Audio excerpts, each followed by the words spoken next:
खुलुमबाय लोगोफोर, गोजोन फुंबिलि बयनिसिमबो। नोंथांमोनखौ दिया ब्रह्म चेनेलाव आरो फिन खेबसेबाव बयखौबो बरायनाय बावहरग्रोनाय जाबाय। आं दिनै नोंथांमोननि सिगाङाव आरोबाव माखासे सानसेनि खौरां लानानै फैबावलायबाय। आसा खालामो नोंथांमोनहा खौरांखौ खोनासंनानै मोजां मोनगोन। दिनैनि गाहाय रादाबफोराव दङ।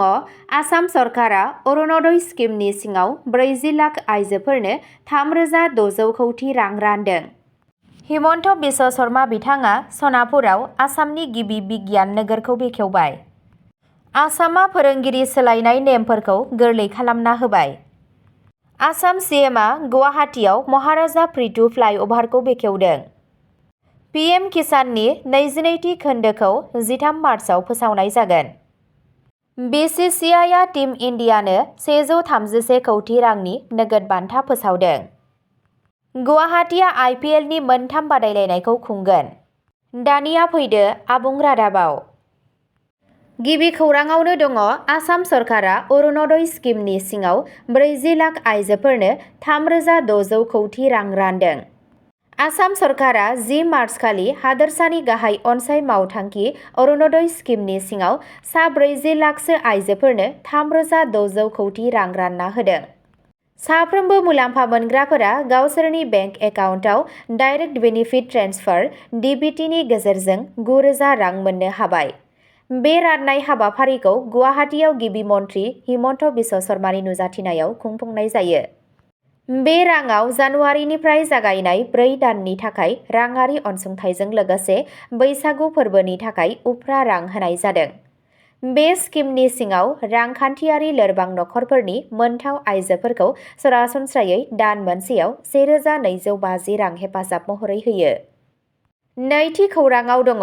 हिमन्त बिश्व शर्मा बिथाङा सनापुराव आसामनि गिबि बिगियान नोगोरखौ बेखेवबाय। आसाम चिफ मिनिस्टार हिमन्त बिश्व शर्मा बिथाङा 10 मार्चखालि गुवाहाटीनि बाहेरायाव थानाय सनापुराव हादोरसानि गिबि बिगियान नोगोरखौ बेखेवदों। बे मावथांखिनि थांखिया हादोरसायाव लाइमोनफोरनि गेजेराव बिगियानारि सोलोंथाइ आरो गोदान दिहुनथाइखौ बांहोनाय। बे बिगियान नोगोरखौ 300 कौटि रांसो खरसाजों फोजौखांनाय जादों आरो बेयो 82 एकड़सो ओनसोलखौ आवग्रिना दं। बेयाव इउरेका गेलारि आरो स्पेस अडिसी बायदि गाहाय गोसो बोनो हानाय जायगाफोर दं, जायखौ बिगियान सोलोंनायनि इन्टारेक्टिभ आरो दावबायारिफोरनि थाखाय गोसो बोनो हानाय खालामनो थाखाय डिजाइन खालामनाय जादों। बेखेवनाय हाबाफारियाव गिबि मन्थ्रिया बुङो दि बे सुबिदाया फरायसाफोर आरो लाइमोनफोरनि थाखाय बिगियानारि सानस्रिखौ बांहोनायाव मदद खालामगोन। बिथाङा बुंबावो दि फैबाय थानाय बोसोरफोराव बे ओनसोलाव बिगियान सोलोंथाइखौ आरोबाव बांहोनो थाखाय बिगियान इनोभेशन सेन्टार आरो साइन्स पार्क बायदि उफ्रा खाबुफोरखौ जौगाहोनाय जागोन। थामथि खौराङाव दङ। आसामा फोरोंगिरि सोलायनाय नेमफोरखौ गोरलै खालामना होबाय। आसाम सरकारा फोरोंगिरिफोरनि सोलायनाय हाबाफारिखौ गोदान नेम लाबोना गोरलै खालामना बेखौ बांसिन सोलाय-सोल' खालामदों। गोदानै थिसनजानाय फोरोंगिरिफोरा दा जायखिजाया समावनो गावजों गाव सोलायनायनि थाखाय आर'ज गाबहरनो हागोन होननानै फरायसालि सोलोंथाइ बिफाना फोसावदों। सिगाङाव फोरोंगिरिफोरा ट्रान्सफारनि थाखाय एप्लाइ खालामनायनि सिगां मोनसे थि सम नेनो गोनां जायोमोन। सोरखारा फोरोंगिरिफोरखौ सिगांनि ट्रेन्सफार जानायनि 2 बोसोरनि गेजेराव गुबुन मोनसे ट्रेन्सफार खालामनो थाखाय आर'ज गाबनायखौ होबथानाय नेमखौबो बोखारबाय। बे थांखिया फोरोंगिरिफोरनो बांसिन खाबु होनाय आरो बिसोरनि गावारि आरो नखरारि गोनांथिफोरखौ सुफुंनो थांखि लादों। मावख'आरिफोरा बुंदों दि एखे थाखोनि फोरोंगिरिफोरनि गेजेरावल' सोलायनाया सोलिबाय थागोन आरो अनलाइन ट्रेन्सफार पर्टेलनि गेजेरजों बेनि सायाव राहा लानाय जागोन। सरकारा दाजाबदेरनानै बुङो दि गोदान नेमफोरा फरायसा फोरोंगिरिनि रुजुथाय एबा फरायसालिफोरनि गासै खामानि मावनायाव जेबो गोहोम खोख्लैनाय नङा। ब्रैथि खौराङाव दङ। आसाम सीएमआ गुवाहाटीआव महाराजा प्रिटु फ्लाइअभारखौ बेखेवदों। आसाम चिफ मिनिस्टार हिमन्त बिश्व शर्माया 10 मार्चखालि गुवाहाटीआव महाराजा प्रिटु फ्लाइअभारखौ बेखेवदों, जाय हादोरसायाव बयनिख्रुइबो गोलावसिन फ्लाइअभार। 5.5 किल'मिटार गोजौ करिडरआ दिघालीपुखुरीखौ निउ गुवाहाटीजों फोनांजाबो आरो अम्बारी, चान्दमारी आरो बामुनि मैदाम बायदि गोनां ओनसोलफोरजों हाबलाङो। 850 कौटि रां खरसा खालामनानै बानायनाय बे मोनब्रै लेन फ्लाइअभारनि थांखिया ट्रेफिक होंगो-दोंगोखौ खमायनाय आरो नोगोरनि सानजा आरो गेजेर बाहागोफोरनि गेजेराव फोनांजाबनायखौ साबसिन खालामनाय। बे 122 खुन्थियाजों हेफाजाब होजानाय बे मावथांखिया 18 दाननि गेजेरावनो आबुं जादों। बे फ्लाइअभारनि मुंखौ 13थि जौथाइनि कामरुपनि सासनगिरि महाराजा प्रितुनि मुङाव दोननाय जादों, जाय बख्तियार खिलजीनि गाग्लोबनायखौ हेंथा होनायनि थाखाय मिथिजायो। बिबानगिरिफोरा फोथायो दि गोदान इनफ्रास्ट्राक्चारआ नोगोरमायाव दावबायारिफोरनि थाखाय दावबायनायनि समखौ गोबां खमायगोन। 5थि खौरांआव दङ पिएम किसाननि 22थि खोन्दोखौ 13 मार्चआव फोसावनाय जागोन। गाहाय मन्थ्रि किसान सन्मान निधि पिएम किसान बिथांखिनि 22थि किस्तिखौ 13 मार्च 2026 आव फोसावनाय जागोन, जाय गासै भारतआव लाख लाख आबादारिफोरनो राङारि मदद होगोन। बे स्किमनि गेजेरजों थोंजों बेनिफिट ट्रेन्सफार (डीबीटी) नि खान्थिनि गेजेरजों आबादारिफोरनो थोंजोङै बेंक एकाउन्टआव रां दैथायहरनानै हेफाजाब होयो।